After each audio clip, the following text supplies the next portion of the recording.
Part 2 అండి. విశ్వాసము క్రియ. దేంతో ముగించా నేను? క్రియలు లేని విశ్వాసము మృతము. క్రియలు లేకుండా విశ్వాసం ఉన్నదని చెప్పలేము. విశ్వాసం క్రియ లేనిదైతే అది ఒంటిగానే ఉండి మృతమైనదగును. క్రియలు లేని విశ్వాసము నిష్ఫలము. ప్రాణం లేని శరీరం ఎలాగో మృతమో క్రియలు లేని విశ్వాసం కూడా అలాగే. 2వ అధ్యాయం 18వ వచనం.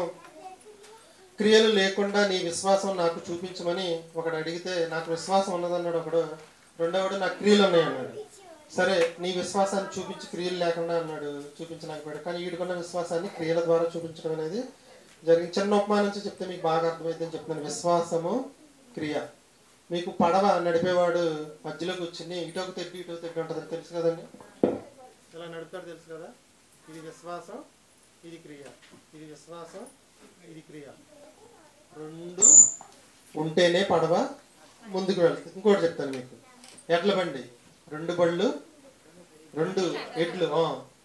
ఇది విశ్వాసము, ఇది క్రియ. 2 ముందుకి వెళ్ళాలి. మీరు తెలివిగా పడవ ఒక చేత్తో నడపచ్చండి, ఎడ్ల బండి ఒంటి బండితో కట్టచ్చండి అని అనొద్దు. 3వ చెప్తాను. అప్పుడు మనిషి ఈత ఎలా కొడతాడు తెలుసా మీకు? ఓ చేత్తో కొడతాడా కొట్టడా? కాలు సంగతి పక్కన పెడదాం.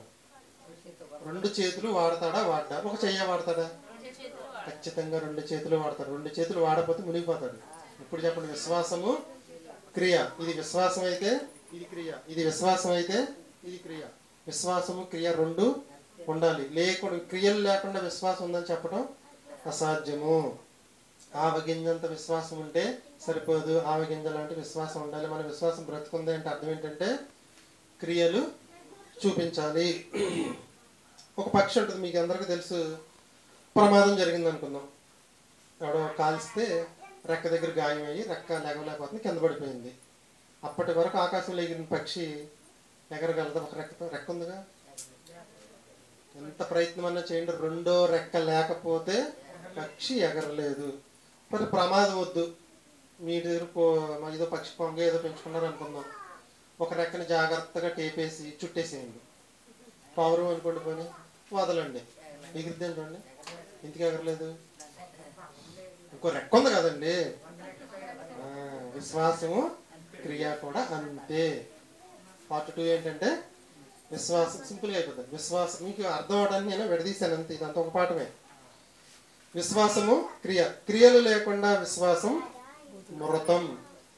ఇదంతా మనకి మీకు ఎందుకు చెప్తున్నానంటే ఆవగింజంత విశ్వాసం ఉంటే సరిపోద్దని అంటున్నారు. కానీ వాక్య భావం ప్రకారం చూసుకుంటే ఆవగింజంత విశ్వాసం ఉంటే సరిపోదు.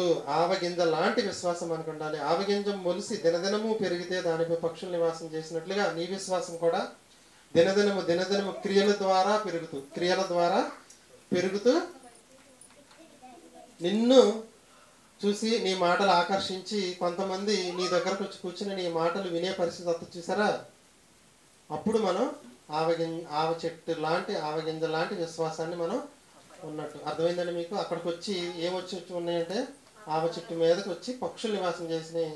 ఇక్కడ మన మాటలకి కొంతమంది చర్చి దగ్గరకు వచ్చి కూర్చుని వింటున్నారు అంటే ఏంటి అర్థం? మన విశ్వాసం ఏమవుతుందని అర్థం?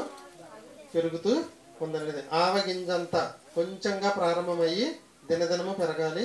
మన విశ్వాసం ఎలా ఉండాలి అంటే పెరుగుతూనే ఉండాలి, క్రియలతో కలిగినదై ఉండాలి. ఒకవేళ క్రియలు లేవు అంటే మన విశ్వాసం ఏమైపోద్ది అంటే మృతమైపోద్ది. ఆవగింజంతా కాదు, ఆవగింజ లాంటి విశ్వాసం అనుకున్నది. ప్రసాద్ ఆబ్జీ సాంజీ